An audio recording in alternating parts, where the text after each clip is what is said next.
Oh,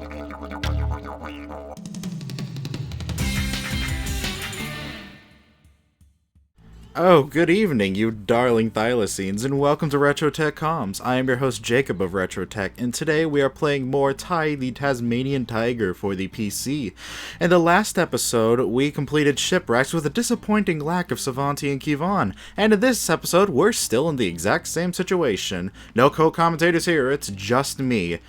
As I said already, in the last episode we completed Shipwrecks, and in this episode I would like to take a detour over to Julius's lab. There's a special little thing you can do with the golden cogs that you've collected. All you have to do is head over to his lab, and for every 15 golden cog, something special happens with this machine right here. Oh my! You found enough golden cogs, haven't you? Why, yes, I have. These will be perfect for my latest invention. Perfect! I love the delivery of that line. The Cogulacious Boomerangulus Extrapolator. Ty? That's almost as complex of a name as the Ghost Portrificationizer from Luigi's Mansion. No rangs. You and Professor Egad will make good friends. Very nice. It's a Zoomerang. Aw, yeah. The Zoomerang has a built-in telescopic aimer. Press the Ty's view button to activate it. Don't tell me what to do, Julius. Aim and the camera stick to zoom in and out on enemies for greater throwing accuracy. No worries. To select it, use the Okay, I think you get the idea. What? I'm missing a golden cog. Okay, after I sort out that, I'm just gonna sort that issue real quick, cause that's not okay, whatever that is. Okay, I was missing the very, very obvious one in Walk in the Park. Okay, the reason why I was actually missing a golden cog was because, when the recording failed, I had to restart a fresh new file. And, well, I guess I just missed the golden cog in Walk in the Park, and I was completely unawares. Anyway, that's actually one improvement that I would like to propose to Krome while I have their attention with this series. Could we please have an option to copy a save file, have more than 3 save files available, and have the ability to disable auto-saving? Because, with all of those 3 things combined, that really makes this game unfriendly to the Let's Player. Because if the recording messes up in any way and you have to re-record, if this was a late game, like if I had to redo Rex Marks the Spot, God forbid, if I had to redo Rex Marks the Spot, I'd have to play through the entire game up until that point again, and that is the worst possible thing. So I would just like to propose those 3 changes: the ability to disable autosaving, more than 3 save slots, and the ability to copy save files to other save files. That would be mwah, that would be beautiful. Anyway, as I was saying earlier, the Zoomerang is essentially like a sniper rifle, if you will.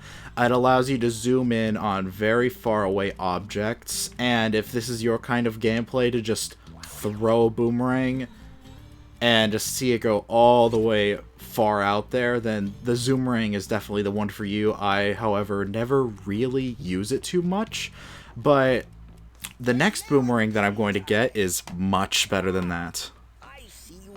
some more golden cogs. Smashing. Blah. Let's try them out. I'm sorry, that was a terrible Nigel Thornberry impression. Eureka! We've created a multi-rang. Aw, yeah. Alright. The multi-ring is the best thing in the world. Alright, I'm just gonna skip your dialogue. The multi-ring is amazing, and I love it because you can just throw as many boomerangs as you want. There actually is a limit to how many boomerangs you can have out, but if you... words, Jacob. There is a technical limit to how many boomerangs you throw out. See, like, Ty will just stop. But the essential idea is that you can just throw as many boomerangs as you want. Even though there is a cap, that's 8 boomerangs is still a lot of boomerangs to throw. And the boomerangs will be bouncing off enemies, so you can essentially just keep throwing these infinitely if you wish. It's brilliant.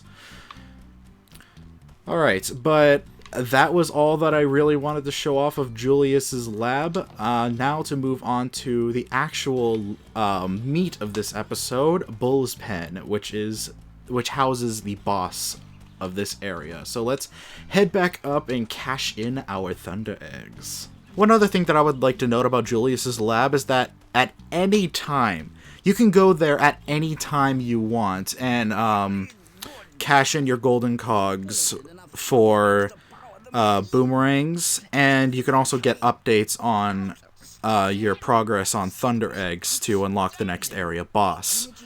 Every time you collect 15 golden cogs, you can stop what you're doing, exit the level, and immediately go get that boomerang to use it if you want. However, I'm very proficient at this game. I don't need the extra boomerangs. They're nice to have, but when you're good at a game, quote-unquote good at a game, you don't really need them. Alright, this is the first boss. This is Bull's Pen. This is Bull the Razorback Pig, rather. This boss... Oh, that is much better. That scream used to blow your ears out. Anyway, as I was saying, Bull the Razorback Pig is the first boss of the area, and he's not really a boss that you just go up and attack. What you do is, you've already seen it twice, you have to make him ram into these termite mounds. And that's essentially the boss. There's nothing much else to say about it. It's just make him ram into termite mounds. It's very easy.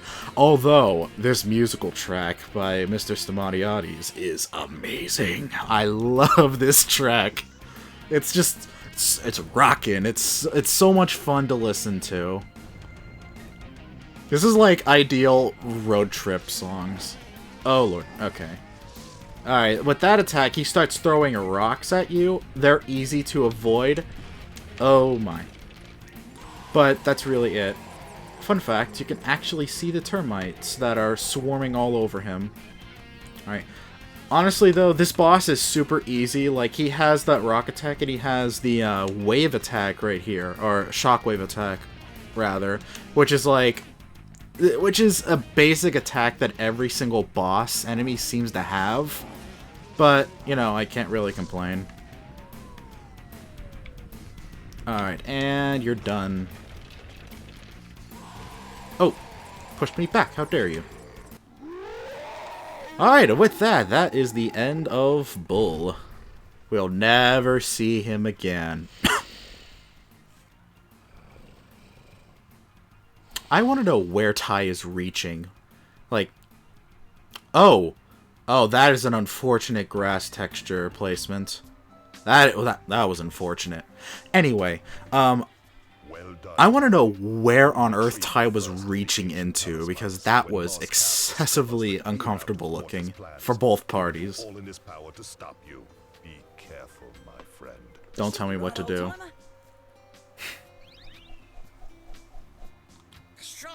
Lucky you actually found the talisman. You really doubted me, Murray? That is cruel. That is cruel and unusual. I will have you know, I am a very proficient thylacine. Even though my entire species is extinct at this point, I am very proficient. A most exciting discovery. Well, out with it, man. I want to know. Is brimming with excess energy from the fire thunder eggs. Oh yeah, I forgot that each area is assigned a certain element. The first area is fire-based. Of course, that doesn't really extend to the areas. That's just the fire theme only extends to opals and to thunder eggs. So there's nothing deeper than that. To select it, use the previous rang and next rang buttons to cycle through your collection. No. It will aid you well in your quest. Yes, it will. I absolutely adore the Flamerangs because of the way they look, the way they're textured, and the lighting effects that it puts on Tai. Oh my goodness. In the next episode, when I have Savanti and Kivon back, these boomerangs paired with that level, just, oh, it's absolutely brilliant. I love it so much. Alright, but with that said, I would like to show off just a couple little fun things in each of the levels. So, when I cut back, I'm going to be in Shipwrecks. So I will see you then. Alrighty, so we have made it into Shipwrecks. For this fun little thing, you want to be in the area with the shipwreck in it. Now, there is a very weirdly textured patch of wall here, and for some reason, the hitbox doesn't extend onto this wall, because if the camera would stop freaking out for a minute, you can leap through the wall for no reason. I had some hindrance there for some reason, but you can exit the entirety of the level. I am outside of the map currently, which is a very weird thing you can do, and you can even see that the water texture ends here, but you can continue going along, and you can just swim out away from the level. It's really odd that this is a thing, but it is. What's really weird about this is that you can swim for a very long time. The hitbox for the swimming goes very, very far for some reason. And whenever you jump, you don't create a splash sound effect. So that's just an odd little thing there. And yes,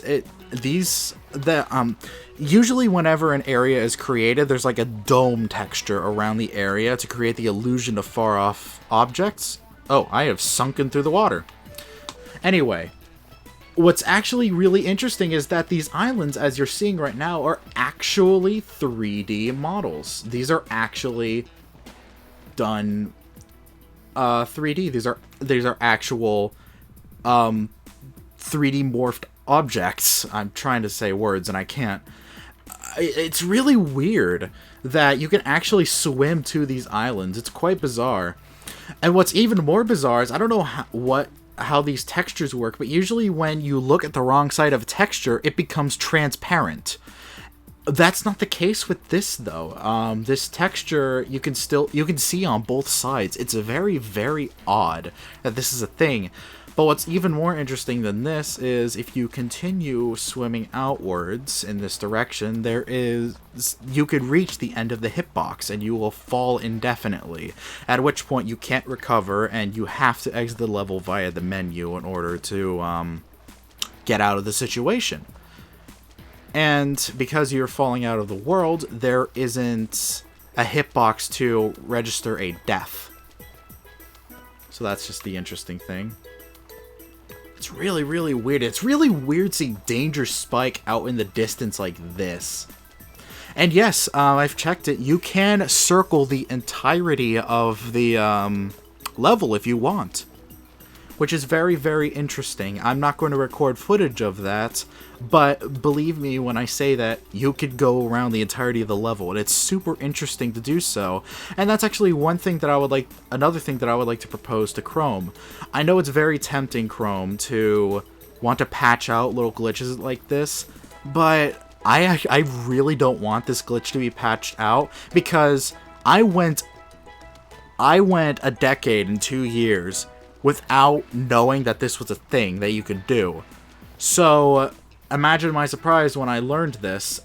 I don't want this to be patched out. I want this to forever stay a feature. And yes, I will call it a feature because it's really interesting to be able to go outside of the level. So I just propose don't patch it out. It's good the way it is. I like being able to exit the level. Oh, there we go. And goodbye, Shipwrecks.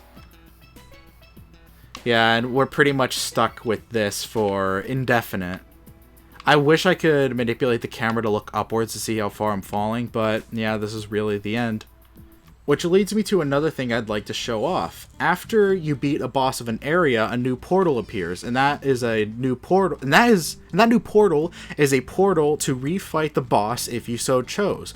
This was none of the original games at all, and Krome Studios just added this because of suggestions on the Steam forum, and I am really pleased with this. If I so chose to, I could press the Y button on my Xbox One controller and refight Bull the Razorback Pig if I so chose. How many times did I say if I so chose? But anyway, I digress. It's an interesting thing that you can do. But before I end this episode, I would like to show off where the next area is. Using your newly acquired Flamerangs, you head down here, and there is a mouth. There's a cave opening that looks like the mouth of some sort of reptilian creature. Ignore what I just showed you there. And you can go down into this tunnel, which is really, actually very, very atmospheric. I actually really like it. There's normally an ice wall there, but you can shoot it with the Flamerang to get rid of the ice wall, which leads you to the next area.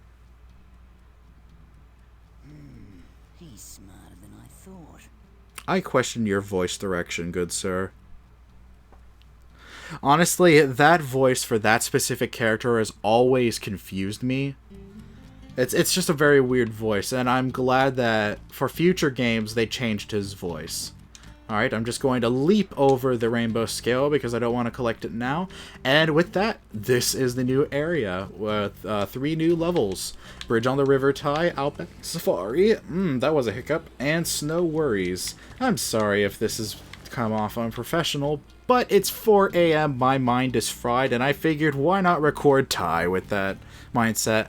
But I digress. I'm going to leave this episode here. Thank you so much for watching. This is Jacob of RetroTech signing off, and then the next episode I'm going to have Savanti Kivan back for Bridge on the River Ty. So I will see you all then. Goodbye.